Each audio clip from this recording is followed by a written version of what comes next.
మనం బలలో పాలు పొందక మనకు బైబిల్లో నుంచి సంఖ్యాకాండము 14వ అధ్యాయం. సంఖ్యాకాండము 14వ అధ్యాయము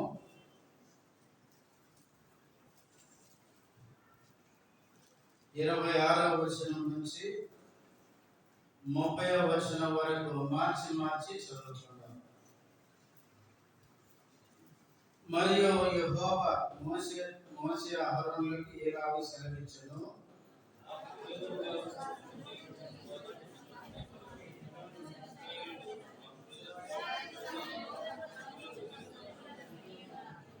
నీవు వారితో యెహోవా వాక్కు ఏదనగా, నా జీవము తోడు, మీరు నా చెవిలో చెప్పినట్లు నేను నిశ్చయముగా మీ ఎడల చేసేదను.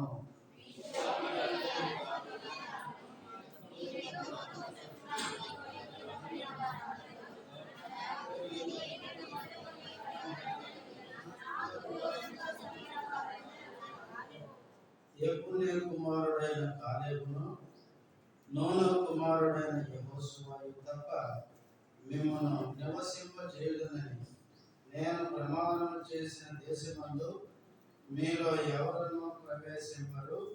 ఇది నిశ్చయము. ప్రార్థన చేసుకుందాం.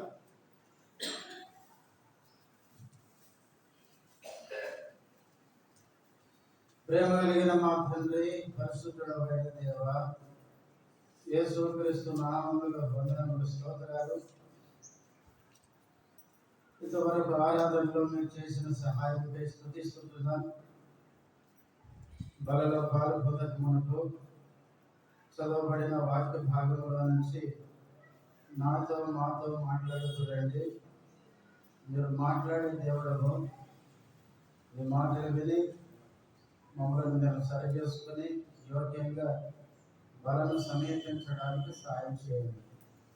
దాసుడు బలహీనుడు, శిలువ చాటును మరుగుపరచండి, మీ మహిమ కొరకు వాడుకున్నామని యేసుక్రీస్తు నామములో స్తుతించి ప్రార్థిస్తున్నాము తండ్రి, ఆమేన్.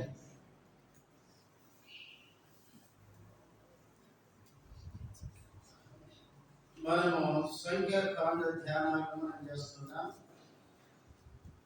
మనము పోయిన వారము ఇదే 14వ అధ్యాయము 11వ వచనం నుంచి 25వ వచనం వరకు ఉన్న భాగాన్ని మనం ధ్యానం చేస్తూ వచ్చాము.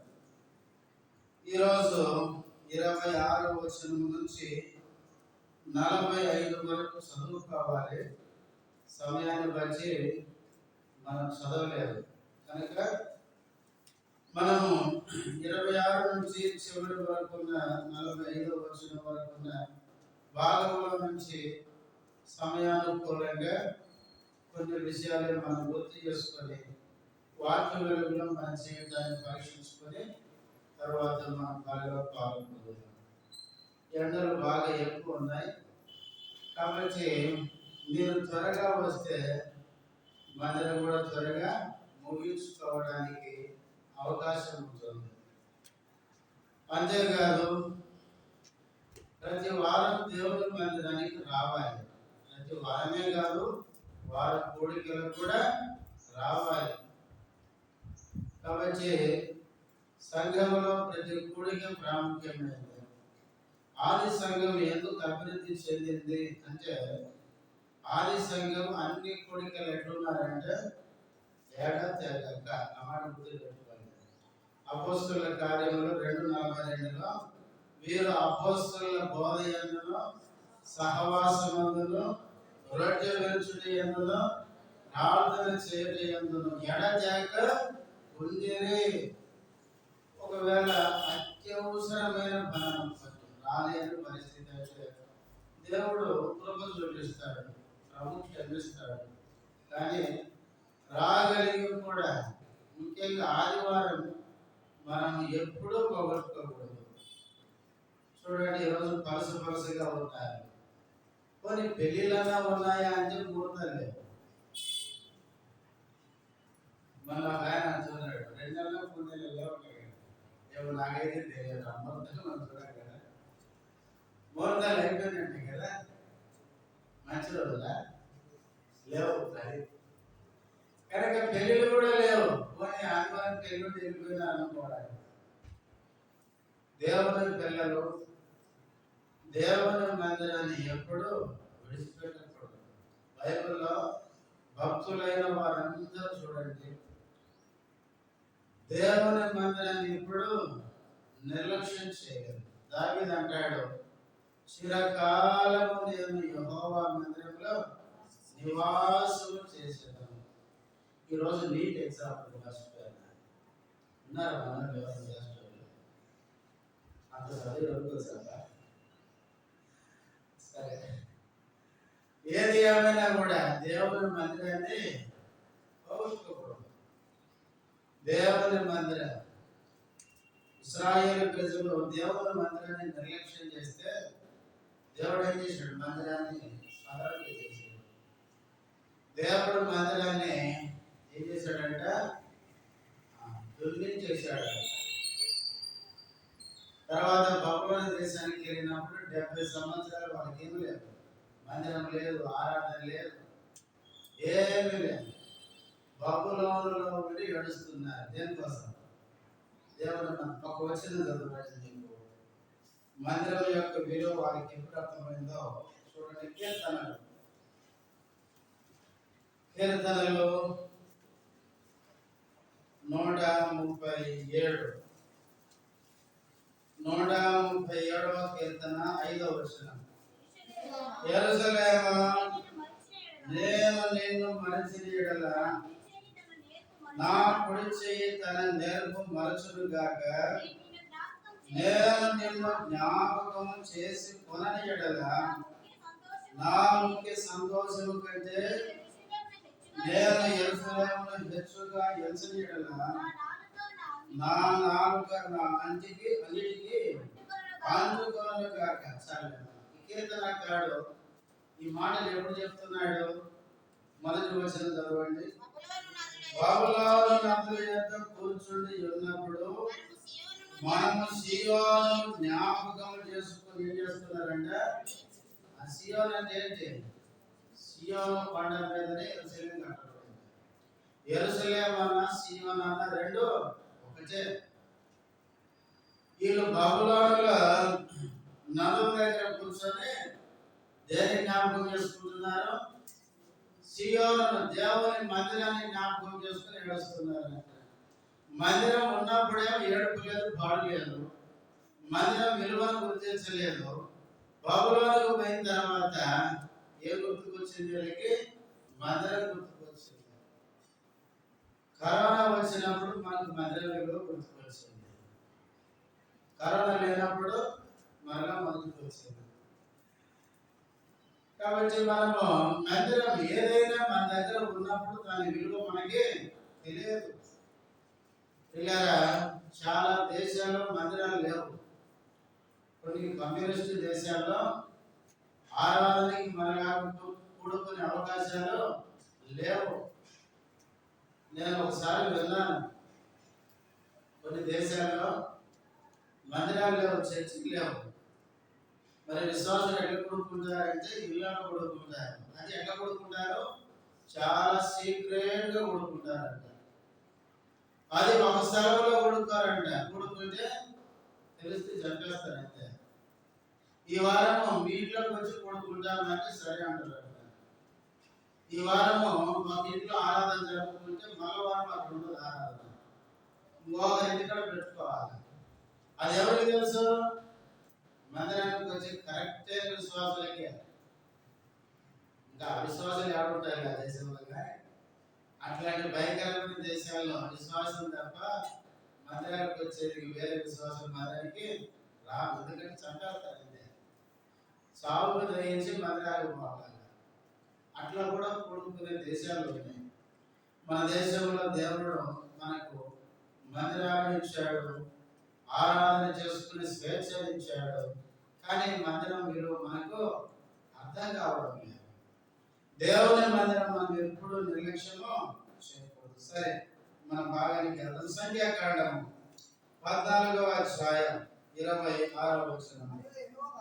మరియు యెహోవా మోషే అహరోనులకు ఈలాగు సెలవిచ్చెను, నాకు విరోధముగా సనుగుచుండు ఈ చెడ్డ సమాజంలో నేను ఎంతవరకు సహింపవలెను? ఇశ్రాయేలీయులు నాకు విరోధముగా సనుగుచుండు సనుగులను విని ఉన్నాను. దేవుడు మోషే అహరోనులతో మాట్లాడుతూ, నాకు విరోధంగా సనుగుచున్న ఈ చెడ్డ సమాజంలో నేను ఎంతవరకు సహింపవలెను? సహించగలిగే దేవుడే, దీర్ఘశాంతము కలిగిన దేవుడే. నేను సహించలేనంటే ఎట్లా అంటే ఆ దేవుణ్ణి అంతగా వీళ్ళు విసిగించినారు. నిజంగా దేవుడు ఎంతో దీర్ఘశాంతుడు. అంత దీర్ఘశాంతం కలిగిన దేవుడే వీళ్ళు ఎంత విసిగించినారు. అందుకే ఎంతకాలం వీళ్ళను సహించాలి అన్నాడు అని ఇశ్రాయేలీయులు నాకు విరోధంగా సనుగుచున్న సనుగులను ఏం చేశారో విని ఉన్నారు. చాలాసార్లు మనం గుర్తు చేసుకున్నాం, మన దేవుడు ఎవరండి? వినే దేవుడు. మనము మాట్లాడే ప్రతి మాట దేవునికి వినబడుతుంది. 94వ కీర్తన 9వ వచనం. చెవులను కలుగజేసిన వాడు వినకుండునా, కంటిని నిర్మించిన వాడు కానకుండునా. చెవిని నిర్మించిన దేవుడు వినకుండా ఉంటాడా? ఇర్మియా గ్రంథం 8వ అధ్యాయం. ఇర్మియా గ్రంథము 8వ అధ్యాయము 6వ వచనం. నేను చెవియొగ్గి వారి మాటలు విని ఉన్నాను, పనికి మాలిన మాటలు చాలు. ఇశ్రాయేలు ప్రజల యొక్క మాటలు దేవుడు విన్నాడంట. నేను చెవియొగ్గి వారి మాటలు విని ఉన్నాను. దేవుడే చెప్తున్న మాటలు. ఇశ్రాయేలు ప్రజలు మాట్లాడే మాటలకి నేను చెవియొగ్గాను, వాళ్ళ మాటలు విన్నాను. వాళ్ళు మాట్లాడే మాటలు ఎలాంటి అంట? పనికి మాలిన మాటలు వారు ఆడుకొనుచున్నారు. దేవుడు మనం మాట్లాడే ప్రతి మాట దేవుడు వింటాడు. వాళ్ళ సనుగులను దేవుడు విన్నాడు. విని ఇప్పుడు దేవుడు ఏమంటాడు? సంఖ్యాకాండము 14వ అధ్యాయం 29వ వచనం. మీ శవములు ఈ అరణ్యములోనే రాలును, మీ లెక్క మొత్తం చొప్పున మీలో లెక్కింపబడిన వారందరూ అనగా 20 ఏళ్ల మొదలుకొని పై ప్రాయము కలిగి నాకు విరోధంగా సనిగిన వారందరూ రాలిపోవదురు. ఎంత కఠినమైన మాట ఇక్కడ. మీ శవములు అరణ్యములోనే రాలిపోవును. శవాలు రాలిపోతాయి అంట. చెట్టు మీద నుంచి ఆకులు ఎండినప్పుడు ఏమైంది? ఎండాకాలం చెట్లు ఏమైపోతాయండి? ఆకులన్నీ పండుబారి రాలిపోతాయి. అట్లాగే ఇశ్రాయేలు ప్రజలు అరణ్యంలో రాలిపోతారంట. చెట్టు నుంచి ఆకులు రాలినట్లు, పండు ఫలించినప్పుడు అది రాలిపోయినట్టు మనుషులు రాలిపోతారంట. ఎందుకు? దేవునికి విరోధంగా వీళ్ళు ఏం చేశారు? సనుగుతూ వచ్చారు. ఇశ్రాయేలు ప్రజలు ఐగుప్తు నుంచి బయటకు వచ్చారు. బయటకు వచ్చేటప్పుడు వాళ్ళు ఎట్లా వచ్చారు? సంతోషంగా వచ్చారు. సంఖ్యాకాండంలో ఉంది, వారు విజయోత్సాహముతో బయలుదేరి అనుకుంది. విజయోత్సాహం అంటే ఐగుప్తీయులను మేము జయించాం, వాళ్ళు మాకేమిచ్చారు, విడుదలనిచ్చారు అని వాళ్ళు సంతోషంగా బయలుదేరి వచ్చారట. బయలుదేరి వాళ్ళు కనాను వెళ్దామని వచ్చారు, కానీ కనాను సరిహద్దులకు వచ్చి కనాను వెళ్ళమంటే సరుగుతున్నాయి, దేవునికి విరోధంగా మాట్లాడుతున్నారు. అందుకని దేవుడు మీరు కనాను వెళ్ళాలని మనసు లేదు కాబట్టి ఇప్పుడు మిమ్మల్ని ఎక్కడ చంపేస్తారో, అరణ్యంలో. ఎందుకో రాలిపోతారు అంటే పైన చెప్తాడు 28వ వచనంలో, నీవు వారితో యెహోవా వాక్కు ఏదనగా, నా జీవముతోడు మీరు నా చెవిలో చెప్పినట్లు నేను నిశ్చయముగా మీ ఎడల చేసేదను. ఎందుకు ఇశ్రాయేలు ప్రజల్ని అరణ్యంలో రాలిపోయేటట్టు చేస్తున్నాడంటే, వీళ్ళే చెవులో చెప్పారంటే దేవునికి, మమ్మల్ని చంపాలి చెప్పారా లేదా? ఏమో నాకే చూసుకోవాలి. వాళ్ళు భద్రాగా చెప్పేది అదే, మాకు సాగు రాకపోయింది, మాకు సాగు వస్తే బాగుండు, ఇదే వాళ్ళ పాట. ఐగుప్తు నుంచి బయటకు వచ్చేది మొదలుకొని ఎప్పుడు చిన్న కష్టం వచ్చింది ఏమన్నారు, ఐగుప్తులో చనిపోయింటే బాగుండు, మమ్మల్ని చంపడానికి ఇక్కడికి వీళ్ళు తెచ్చారు అని చదువుతున్నారు. వాళ్ళ నోట ప్రతిసారి ఏమొస్తుందంటే సావు సావు సావు అని వస్తుంది. ఆ సావు అనే మాట దేవుని చెవులో వినపడుతున్నారు. ఎందుకులే వీళ్ళు సాగే కావాలనుకుంటున్నారు కాబట్టి ఏం చేస్తారని అందుకే ఆ మాట చెప్పినాడు దేవుడు. ఏమని, నా జీవము తోడు మీరు నా చెవులో చెప్పినట్లు నేను నిశ్చయముగా మీ ఎడల చేసేదను. పిల్లరా, దేవుడు ప్రేమ కలిగిన వాడు. వీళ్ళని కనాను తీసుకుపోదామని ఐగుప్తు నుంచి తీసుకుని వస్తే ఆ దేవుని మాట వినకుండా దేవునికి వ్యతిరేకంగా వీరు సరుకుతో వచ్చారు కాబట్టి ఇప్పుడు కనాను చేరుకునే దానికి బదులుగా అరణ్యంలోనే ఏం కాబోతున్నారు, రాలిపోబోతున్నారు. అందుకనే ఈ చివరి దినాల్లో ఉన్న నీవు నేను కూడా ఎలాంటి పరిస్థితుల్లో కూడా మనం పయనిస్తున్నాం. మన క్రైస్తవ జీవితం కూడా ఏంటి, ఒక ప్రయాణమే. పేతురు రాసిన మొదటి పత్రిక 2:11 మనకు తెలుసు, మీరు ప్రియులారా మీరు పరదేశంలో యాత్రికులు అయి ఉన్నారు. యాత్రికులు అంటే ప్రయాణికులు అని.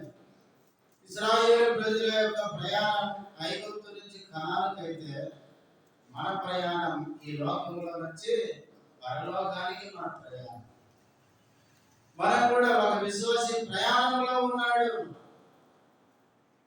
మన యాత్రలో మన ప్రయాణంలో ఎలాంటి పరిస్థితులు కూడా మనం వెళ్తున్నా మనం దేవునికి విరోధంగా ఎప్పుడూ సనగకూడదు. ఫిలిప్పీలకు రాసిన పత్రిక 2వ అధ్యాయం, ఫిలిప్పీలకు రాసిన పత్రిక 2వ అధ్యాయము 14-15 కలిసి ఉన్నాయి చూడండి. మీరు మూర్ఖమైన వక్ర జన్మ మధ్య నిరపరాధులను నిష్కలంకులను అనింద్యులైన దేవుని కుమారులు అన్నట్లు సలుగులను సంశయములను మాని సమస్త కార్యములను చేయుడి. ఇక్కడ మధ్యలో చెప్తాడు పౌలు ఏమని, సలుగులను సంశయములను మాని. ఓ ఫిలిప్పీ విశ్వాసులారా, మీ జీవితంలో వచ్చే పరిస్థితులు పరిస్థితులు సనగద్దు. సనుగులు సంశయములు ఏం చేయాలి, మానుకోవాలి. దేవుని పిల్లమైన మనము సరుక్కోకూడదు, గొనుక్కోకూడదు. ఇశ్రాయేలు ప్రజలు సనిగి అరణ్యంలో వాళ్ళు రాలిపోయినారు. ఇలా మొదటిగా ఇశ్రాయేలు ప్రజలు ఐగుప్తు నుంచి వచ్చి దేవునికి విరోధంగా సనిగి ఇప్పుడు అరణ్యంలో ఏం కాబోతున్నారు, రాలిపోబోతున్నారు. నీవు నేను కూడా యేసుక్రీస్తుని నమ్మి రక్షణ మారు మనసు పొందామని చెప్పుకొని మనం దేవుడు ఆశించిన గమ్యం చేరకపోతే, మధ్యలోనే మన జీవితం ముగించబడితే మనం ఎంత నష్టపోతామో ఆలోచించాలి. ఇక రెండవది చూడండి, సంఖ్యాకాండం 14వ అధ్యాయం 32వ వచనం నుండి. అయితే మీ శవములో ఈ అరణ్యములో రాలను, మీ శవములు ఈ అరణ్యంలో క్షేమము వరకు మీ పిల్లలు ఈ అరణ్యంలో 40 ఏళ్ళు తిరుగులాడుచు మీ వ్యభిచార శిక్షను భరించుదురు. రెండవ సంగతి ఏంటంటే 32లో అంటాడు, మీ శవాలు అరణ్యంలోనే రాలిపోతాయి. రాలిపోవడానికి ఎన్ని సంవత్సరాలు తిప్పుతారు మిమ్మల్ని? ఈ అరణ్యంలో 40 ఏళ్ళు తిప్పుతారు మిమ్మల్ని. ఎందుకు 40 ఏళ్ళు అంటే 34లో చెప్తాడు, మీరు ఆ దేశంలో సంచరించి చూచిన 40 దినముల లెక్క ప్రకారము దినములకు 1 సంవత్సరం చొప్పున 40 సంవత్సరములు మీ దోష శిక్షను భరించి నేను మిమ్మల్ని రోసి వేసినట్టు తెలుసుకొందురు. ఎందుకు 40 సంవత్సరాల అరణ్యంలో మిమ్మల్ని తిప్పుతారని టైం పీరియడ్ పెట్టినాడంటే, వీళ్ళు కనాను దేశాన్ని వేగు చూసి ఎన్ని దినాలంట? 40 దినాలు. దినానికి 1 సంవత్సరం చొప్పున దేవుడు వీళ్ళ సాగుకి 40 సంవత్సరాలు పెట్టినాడు. ఎంత భయం కదా. ఇప్పుడు మనం దేవుడి మాట వెళ్ళాలనుకోండి, దేవుడు కోపగించుకున్న తర్వాత మనకు ఒక టైం పెట్టాడు అనుకోండి, ఇదిగో మీ 25 నీకు రాస్తాడు అనుకోండి, ఎట్లుంటుందండి? 25వ సంవత్సరం డేట్ మనకు లాస్ట్ డేట్ వస్తుంది అనుకోండి, ఏమైపోతుందండి? ఎంత భయం కదా. నిజంగా ఇశ్రాయేలు ప్రజలకి దేవుడు 40 సంవత్సరాలు పెట్టినాడు అరణ్యంలో మీరు రాలిపోవడానికి. ఈ 40 సంవత్సరాలు తిప్పుతారు. 40 సంవత్సరాలు అంటే ఐగుప్తు నుంచి వచ్చిన వారిలో 20 సంవత్సరాలు పైబడిన ప్రతి వాడు చావాలి. ఇంకా దేవుడు ఇప్పుడు నడిపిస్తుంటే ఇంకా రాలిపోయే పరిస్థితే. ఈ 40 సంవత్సరాల వరకు అందరూ చచ్చిపోవాలి, ఒక కాలేబు యెహోషువ తప్ప. అందుకే దేవుడు 40 సంవత్సరాలు మిమ్మల్ని అరణ్యంలో ఏం చేస్తారో తిరుగులాడచ్చు, తిప్పుతానన్నాడు. తిప్పేటప్పుడు ఒక మాట అన్నాడు చూడండి, 33లో ఏమన్నాడు? మీ సేవలు ఈ అరణ్యంలో క్షేమము వరకు మీ పిల్లలు ఈ అరణ్యంలో 40 ఏళ్ళు తిరుగులాడచ్చు, మీ వ్యభిచార శిక్షను ఏం చేస్తారు? భరించెదరు. ఆ మాట గుర్తుపెట్టుకోండి. ఇప్పుడు పాపం చేసిన వీళ్ళ శిక్ష వీళ్ళతో తిరుగుతూ ఎవరు భరిస్తారంట? వీళ్ళ పిల్లలు కూడా భరిస్తారు. 40 ఏళ్ళు అంటే ఎంతమంది పుడతారండి? చాలా మంది పుడతారు కదా. ఇప్పుడు పుట్టే వాళ్ళందరికీ వీళ్ళతో పాటే వాళ్ళకు కూడా శిక్ష. ఏం సార్ ఇన్ని రోజులు తిరుగుతున్నామంటే, ఒరే మీరు కనాను కావాలంటే నేను జావాలు పెట్టుకుంటాను కదా. అర్థమైందా? వీళ్ళు అందరూ చచ్చేంత వరకు. అందుకే ఒకసారి హెబ్రోను సేవకుడు అన్నాడు, ఇశ్రాయేలు ప్రజలలో ఈ పిల్లవాళ్ళు అడుగుతున్నారంట, డాడీ కానాను ఎట్లా ఉంటుంది డాడీ అంటే, వాళ్ళు అంటారంటారే అది పాలు తేనెలు ప్రవహించే దేశం. కనాను వేగు చూడడానికి పోయి 40 దినాలు వేగు వచ్చి ఒక గెల తెచ్చాడు, ద్రాక్ష గెల. ఎంతమంది వచ్చినారు? అంత పెద్ద గెల తెచ్చాడు. అట్లాంటి దేశం రాజ్యానికి ఎప్పుడు పోతామంటే వాళ్ళు అంటారంటే, మేము తెస్తే మీరు ఆ దేశానికి పోతారా? ఎంత బాధాకరమైన విషయం చూడండి. ఈ పెద్దలందరూ చేస్తేనే వీళ్ళ పిల్లలు ఆడిపోతారంట కనాను. అంతవరకు ఈ పిల్లలందరూ పెద్దల యొక్క దోష శిక్షను వ్యభిచార శిక్షను భరిస్తారంట. ప్రియులారా, ఇశ్రాయేలు ప్రజలు చేసే దోష శిక్ష ఎవరి మీదకి వస్తుంది? ఇప్పుడు పిల్లలు కూడా భరించాల్సి వస్తుంది. బైబిల్లో గుర్తుపెట్టుకోండి, పెద్దలు చేసే పాపము పిల్లలు కూడా ప్రభావాన్ని అనుభవించే సందర్భాలు చాలా ఉన్నాయి. తల్లిదండ్రులు చేసే పాపం పిల్లల మీద దాని యొక్క ప్రభావం పడుతుంది. దావీదు బెత్షెబాకు పాపం చేశాడు. చచ్చిందెవరు? దావీదు బెత్షెబాకు పుట్టిన ఆ పిల్లవాడు. అంటే చేసి వీళ్ళు పాపం శిక్ష భరించేది పుట్టిన పిల్లోడు అండి. అందుకే మనం చేసే పాపాలు మనతోనే పోవు, అవి మన పిల్లల మీదకి వస్తాయని బైబిల్లో ఉంటుంది. చాలాసార్లు మనం ఏమనుకుంటామంటే ఎట్లనే తెగించేశారు, తెగించాం కదా, దాని తెగించేశాం. మందిరానికి పోవడం అలవాటే, ప్రార్థన చేసుకోవడం అలవాటే, ఆరాధన చేయడం అలవాటే, అన్ని అలవాటే. మరలా పాపం చేయడం కూడా బైబిల్ అంటే దేవుడు ఇశ్రాయేలు ప్రజలకి ఏమలవాడు? పాపం చేయడం కూడా. ఇప్పుడు ఆమోసు గ్రంథం, వీళ్ళు దేవుని ప్రజలే, కానీ వీళ్ళకి అలవాటు ఉండే వాటిలో ఒకటి ఏంటంటే పాపం చేయడం కూడా అలవాటు అంట. ఆమోసు గ్రంథం 3వ అధ్యాయము 3వ అధ్యాయం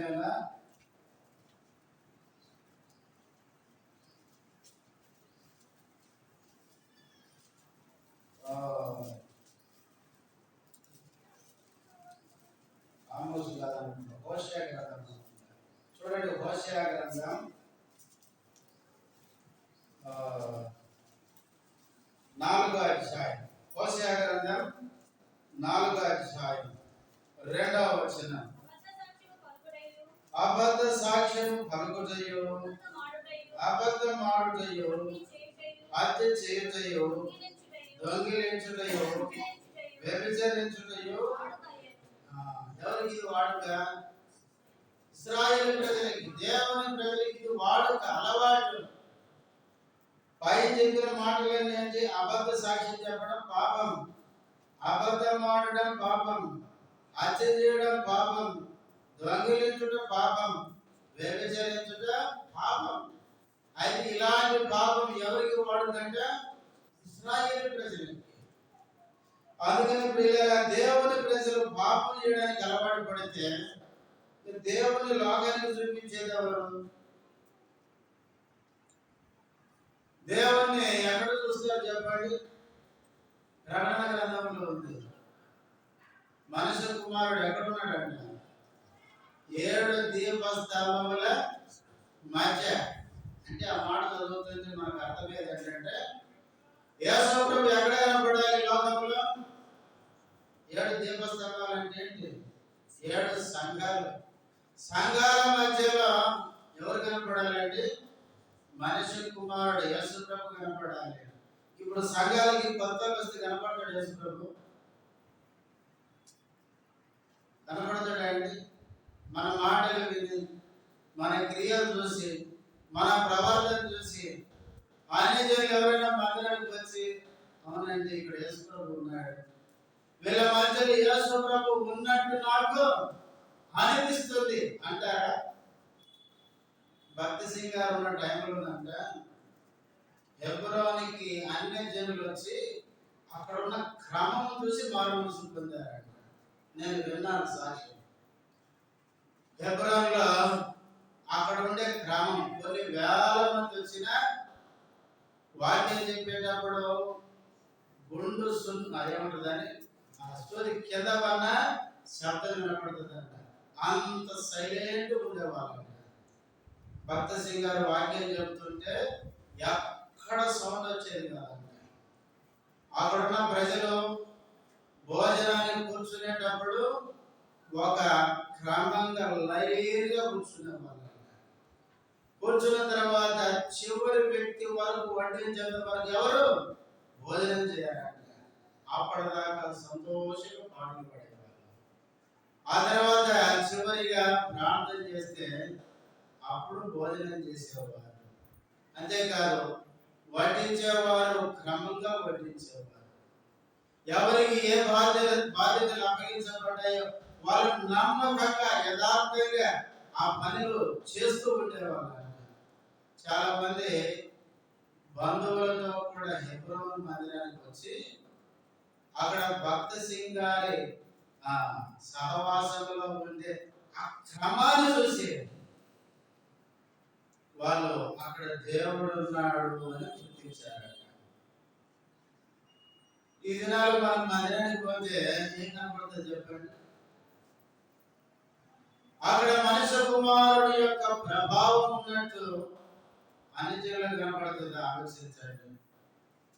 అందుకనే మనలోనే క్రీస్తు కనపడాలి, మన ద్వారా క్రీస్తు లోకానికి చూపించబడాలి ఈ దినాలు. అందుకే ప్రియులారా, మనల్ని బట్టే దేవునికి అంటే అవమానం.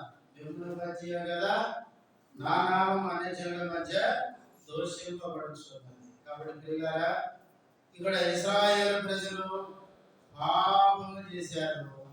ఆ పాప శిక్ష ఎవరు భరించాలంటే వారి పిల్లలు కూడా 40 సంవత్సరాలు, వీళ్ళు 40 సంవత్సరాలు దేవుని మీద సరిగినందుకు శిక్షగా తిరగాలి. ఆ తిరిగే గ్రామంలో వీళ్ళతో పాటు ఎవరు తిరుగుతున్నాడు? వాళ్ళ పిల్లలు కూడా. ఎందుకంటే వీళ్ళు చేసిన పాపము వాళ్ళ మీద కూడా ఆ ప్రభావం అనేది వాళ్ళ మీద కూడా పడుతుంది అనేది మనం ఇక్కడ చూస్తున్నాం. ఒక మాట చదవండి, విలాప వాక్యంలో 5వ అధ్యాయం. విలాప వాక్యం 5వ అధ్యాయం 7వ వచనం. ఎవరు చేశారంట పాపము? మా తండ్రులు పాపము చేసి వాళ్ళు ఏమైపోయారు? గతించిపోయారు, చచ్చిపోయారు. మేము వారి దోష శిక్షణ ఏం చేస్తున్నాము? అనుభవించుతున్నాము. పాపం చేసింది మా తండ్రులు, శిక్ష భరించేది మేము. మేము భరిస్తున్నాం. ఇప్పుడు చూడండి, ఇశ్రాయేలు ప్రజలు పాపం చేసి దేవుడు ఏం చేశాడు? బబులోను చెరకు అప్పగించున్నాడు. 70 సంవత్సరాలు చెరలో ఉంచి పిల్లలు పుట్టారు. అక్కడ 70 సంవత్సరాలకి కొందరైనా పుడతారా? ఇప్పుడు పుట్టిన పిల్లలు, కొత్తగా పుట్టిన పిల్లలు వాళ్ళు ఏమనుకోవాలి? ఇప్పుడు బబులోనులో మనం బానిసలుగా ఎదుర్కొన్నామని తండ్రులను అడిగారు అనుకోండి, వాళ్ళు ఏం చెప్తారు? ఒరే, ఒకప్పుడు మేము మాట వినలేదురా, దేవుని మాట వినందుకు ఆ మంచి దేశం దేవుడు ఇస్తే ఆ దేవుని మాట వినందుకు దేవుడు మమ్మల్ని శిక్షగా ఇక్కడికి పంపించాడు. మా శిక్ష ఇప్పుడు ఎక్కడ దాకా వచ్చేది? మీ మీద కూడా పడింది. కాబట్టి ప్రియులారా, మనము పాపాన్ని చాలా తేలికగా తీసుకోవద్దు. నువ్వు నేను మనం చేసే పాపం, ఆ పాపం యొక్క పర్యావసనం అది మన పిల్లల మీద కూడా ప్రభావం చూపిస్తుంది. ఉదాహరణకి చూడండి, ఒక తండ్రి అప్పు చేశాడు అనుకోండి, మంచోడు కాదు, అంత ఖర్చులు ఎక్కువ పెట్టి తిరిగే రకం అనుకోండి. అప్పులన్నీ చేసి తండ్రి చేస్తే ఎవరి మీద పడుతుంది చెప్పండి? పిల్లల మీద పడుతుంది. అప్పిచ్చినోడు వచ్చి ఈ పిల్లలు పట్టుకొని ముందు బాధ్యతతో లేదా లేవండి అంటే వీళ్ళను అంటాడు. పిల్లలకి ఎంత నష్టం. కాబట్టి ఇశ్రాయేలు ప్రజలు పాపం చేశారు. దేవుడు అంటున్నాడు, మీరు చేసిన పాపానికి 40 సంవత్సరాల అరణ్యంలో మీరు తిరగాలి. అయితే తిరిగేటప్పుడు మీ పిల్లలను కూడా దాన్ని భరించాలి. మీ శిక్షలు వాళ్ళు కూడా భరిస్తారు. ఎంత నష్టమో చూడండి. ఇక అందుకే జాగ్రత్త పడతారు. పాపం అనేది చేసేటప్పుడు తీయగా ఉండదంట, అనుభవించేటప్పుడు భయంకరమైన చేటుగా ఉంటుందంట. పాపం అనేది భ్రమకు లోను చేస్తుందండి. హెబ్రీ పత్రికలో ఉంది, పాపము వలన కలుగు భ్రమ ఉంది. పాపం అనేది భ్రమకు లోను చేస్తుందంట. భ్రమ అంటే ఏంటి? లేకపోయినా ఉన్నట్టు ఊహించుకోవడం. తాగకపోతే అంటాడంట, తాగమని చూసి నీకేం తెలుసు? తాగిన నాకే తెలుసు అంటాడు. ఏం తెలుసు? ఇక్కేసుకుంటే కిక్కెట్లు నాకు తెలుసు అంటాడు. ఇప్పుడు వీడియో అనుకుంటాడు ఇప్పుడు ఆయన వేసుకుంటే ఎట్లుంటుంది, వేసుకుంటే ఎట్లుంటుంది. ప్రేమ అంటే ఏం లేదు. వీడు వేసుకుంటే ఎట్లుంటాడు, కాళ్ళు పైకి తిరుగుతాయి, తలకాయ తిరిగి వాడేమంటాడు, కేసీఆర్ నేనే, ఎవరు రేవంత్ రెడ్డి నేనే అంటాడు. అంతే, ఏం లేదు. ఆడ ఏం లేకపోయినా ఉన్నట్టు భ్రమ అంతే. పాపం అనేది మనిషిని ఒక భ్రమకు గురి చేస్తుంది. కాబట్టి మనం పాపాన్ని తక్కువగా అంచనా. బైబిల్లో దావీదు బెత్షెబాతో ఒక్కరోజే పాపం చేసినాడు. తర్వాత ఎన్ని సంవత్సరాలు ఏడ్చాడో బైబిల్లో చూడండి. అందుకనే పాపం అనేది చాలా భయంకరమైనది. ఇప్పుడు ఏం చూసినాం? రెండు చూసాం. ఒకటి, వాళ్ళు పాపం చేశారు అంటే సరిగారు, దేవుడు విని ఇప్పుడు మీరు అన్నట్లే అరణ్యంలో మిమ్మల్ని ఏం చేస్తారు, రాలిపోయేటట్టు చేస్తారు. రెండు, రాలిపోవడానికి 40 సంవత్సరాలు అరణ్యంలో తిప్పుతాను, ఆ తిప్పే క్రమంలో మీ పిల్లలు కూడా మీ శిక్షను భరిస్తారు అని చెప్పారు. మూడవ మాట చదివి ప్రార్థన చేసుకున్నాం. సంఖ్యాకాండం 14వ అధ్యాయం 39వ వచనం. మోషే ఇశ్రాయేలులందరితో ఈ మాటలు చెప్పగా ఆ జనులు ఎప్పుడైతే పైన మనం చెప్తున్నాం చూడండి, ఆ మాటలు మిమ్మల్ని అరణ్యంలో రాలిపోయేటట్టు చేస్తా, అంతేకాదు రాలిపోయే క్రమంలో 40 ఏళ్ళు తిప్పుతా మిమ్మల్ని, తిప్పేటప్పుడు మీ పిల్లలు కూడా మీతో పాటు అరణ్యంలో కాదు తిరగాలి అని దేవుడు ఎప్పుడైతే చెప్పినాడో మోషే ద్వారా, మోషే ఆ మాటలు చెప్పగానే ఇప్పుడు ఏం చేశారంట, 39 చివరిలో ఆ మాటలు చెప్పగా జనులు చాలా దుఃఖించారు. ఇప్పుడు ఏడిస్తే ఏం లాభం చెప్పండి? చేతులు తెచ్చి పొయ్యిలో పెట్టినా ఏమైనా రెండు కాలిపోయిన, ఇప్పుడు ఏడిస్తే ఏం లాభం? చేతులు కాలిన తర్వాత ఏం చేయాలి? అరే ఆకులు పట్టుకుంటే ఇంకేమైనా పెడితే ఖాళీ అయిపోయింది, ఏడ్చినా ప్రయోజనం లేదు. ఏదైనా కానీ ముందు జాగ్రత్త అవసరము. దేవుడు విసిగిపోయి మీకు కణాన్ని ఇవ్వాలని నిర్ణయించుకున్న తర్వాత అరణ్యంలో మిమ్మల్ని తిరిగి రాలిపోయేటట్టు చేస్తానని దేవుడు ఒక తీర్మానం చేసుకున్న తర్వాత ఇప్పుడు ఏడిస్తే ఏమి లాభం? మోషే ఆ మాటలు చెప్పగా ఏం చేశారు? చాలా దుఃఖించారు. 40వ వచనం. వారు ఉదయం లేచి ఆ కొండ పన మీదకి ఎక్కి వాళ్ళు అంటున్నారు మోషేతో, చిత్తమండి మేము పాపం చేసిన వారము, యెహోవా చెప్పిన స్థలమునకు వెళ్ళుదుము అనేది. ఎప్పుడు అంటున్నారు పోతామని? కనానికి ఇప్పుడు పోదాం మేము. దేవుడు పొమ్మంటుంటే మేము పోగా మేము ఏం చేశాము? పాపం చేసాము. చిత్తమండి మేము పాపం చేశాము, ఇప్పుడు దేవుడు చెప్పినట్లే ఎక్కడికి పోదాం? కనాలకు పోదామని ఇప్పుడు అంటున్నారు. అంటే మోసే ఏమన్నాడు? అప్పుడు మోసే, ఇది మీరు యెహోవా మాట వినుచున్నారేమి, అది కొనసాగదు. యెహోవా మీ మధ్యలో లేడు గనక మీ శత్రువుల ఎదుట హతం చేయబడదురు, మీరు సాగి పోకూడి. మోసే చెప్తున్నాడు, ఇప్పుడు దాకా మీరు సనికి దేవుని విసిగించారు, దేవుడు మీ మధ్యన చెల్లిపోయినాడు, లేడు. దేవుడు లేడు కాబట్టి మీరు పోవద్దు, సాగి పోకూడి. ఎందుకు దేవుడు లేడు కింద చెప్తాడు. 43వ వచనం మధ్యలో చూడండి. మీరు యెహోవాను అనుసరించుట మానితిరి కనుక ఇక యెహోవా మీకు తోడై ఉండడని చెప్పాను. మీరు దేవుని అనుసరించడం మానుకున్నారు. మీరు దేవుని అనుసరించకుండా వెనక్కి తీశారు కాబట్టి, దేవుని మాట వినలేదు కాబట్టి దేవుడు కూడా మీకు లేడు. కాబట్టి దేవుడు లేకుండా మీరు పోతే ఏమైంది? ఆ కనానీయులు వచ్చి మిమ్మల్ని కొట్టి చంపుతారు. కాబట్టి మీరు పోవద్దు, సాగిపోకుడి అని మోసే చెప్తే ఇప్పుడు ఏం చేశారు? 44వ వచనం. అయితే వారు మూర్ఖించి ఆ కొండ కొనకి ఎక్కిపోయి ఆయనను యెహోవా నిబంధన మందసమైనను మోసేయనను పాలెంలో నుండి బయలు వెళ్ళలేదు, మందసం వెళ్ళలేదు, మోసే వెళ్ళలేదు. మరి వీళ్ళు కూడా ఏం కావాలి? దైవజనుడు ఆగిపోయినాక దేవుని మందసం కూడా ఆగింది. ఇక మనం పోతే మనం ప్రమాదం అని ఆగాలి. కానీ అక్కడ ఒక మాట ఉంది, ఏమని? వారు మూర్ఖించి ఆ కొండ కొరకు ఎక్కిపోయారంట. మూర్ఖత్వం అంటే ఏంటి? వీడు మూర్ఖుడండి అంట.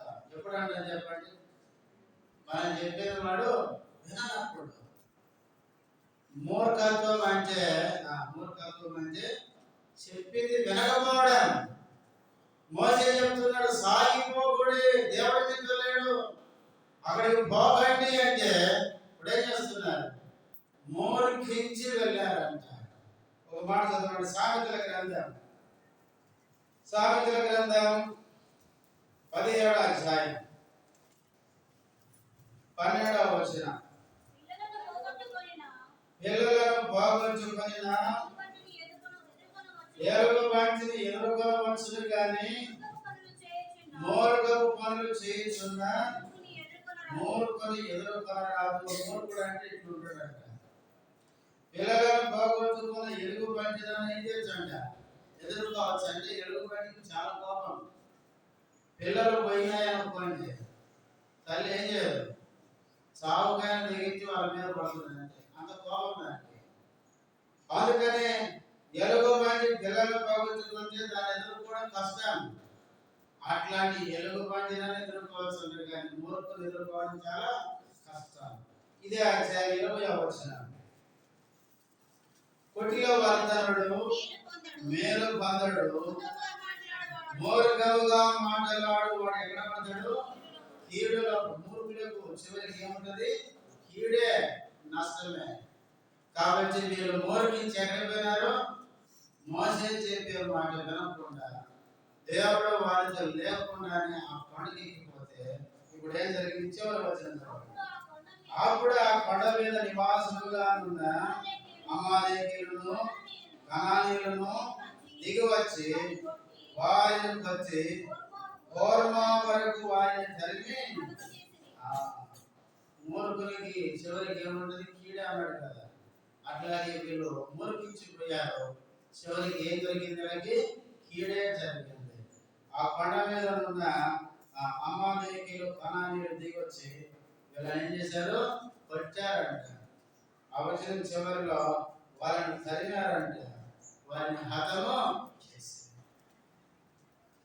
ఎంత నష్టం జరిగింది చూడండి. ప్రియులారా, ఇశ్రాయేలు ప్రజలు ఏ విధంగా నష్టపోయారో ఈ అధ్యాయంలో మనం చూస్తున్నాం. మనం 3 విషయాలు చెప్పుకున్నాం. చెప్పండి. ఒకటి, వాళ్ళు దేవుని విసిగించారు. ఆ మాటను దేవుడు విన్నాడు. వేద ప్రకారం అరణ్యంలో వాళ్ళని ఏమన్నాడు? రాలిపోతారని చెప్పినాడు. 2, రాలిపోయే వరకు 40 సంవత్సరాలు ఏం కావాలి? వీళ్ళు తిరగాలి అని చెప్పినాడు. తిరిగే గ్రామంలో పిల్లలు కూడా దాన్ని భరించాలని చెప్పినాడు. 3వది, ఎప్పుడైతే ఈ మాటలు మోసే చెప్పాడో ఇప్పుడు ఏమన్నారు? వాళ్ళకి ఇప్పుడు పోతామన్నారు. మోసే ఏమన్నాడు? పోవద్దు అన్నాడు. ఆయన మోసే చెప్పే మాట వీళ్ళు లెక్క పెట్టకుండా మూర్ఖించి పోయారు. చివరికి కొంతమంది చనిపోయారు. ఇలా ఈ మాటలన్నీ దేవుడు బైబిల్లో ఎందుకు రాయించాడంటే ఈ చివరి దినాల్లో ఉండే నువ్వు నేను కూడా వీళ్ళలాగా మనము ప్రవర్తించకూడదు అని. ఒకటి, దేవునికి విరోధంగా సనగకూడదు. 2, మనం పాపం చేస్తే మనమే కదా శిక్ష, మన పిల్లలు కూడా దాన్ని అనుభవిస్తారు. 3వది, దేవుని మాట వినకుండా మూర్ఖంగా పోతే చివరికి మనకే నాశనం. కాబట్టి ఈ మాటలు వింటున్నప్పుడు ఒకసారి మన జీవితాన్ని పరీక్షించుకుందాం. వాక్య వెలుగులో మన జీవితాన్ని సరి చేసుకుందాం. ఎక్కడ చదువుతున్నాము, ఎక్కడ పాపం చేసి మన పాపం మన పిల్లల మీద తెలుసుకుంటున్నాము, ఎక్కడ దేవుని మాట మనకు మూర్ఖంగా పోతున్నాము పరీక్షించుకొని మనము సరి చేసుకుందాం. మోకరించండి, ప్రార్థన చేసుకుందాం. ఒక్క నిమిషం.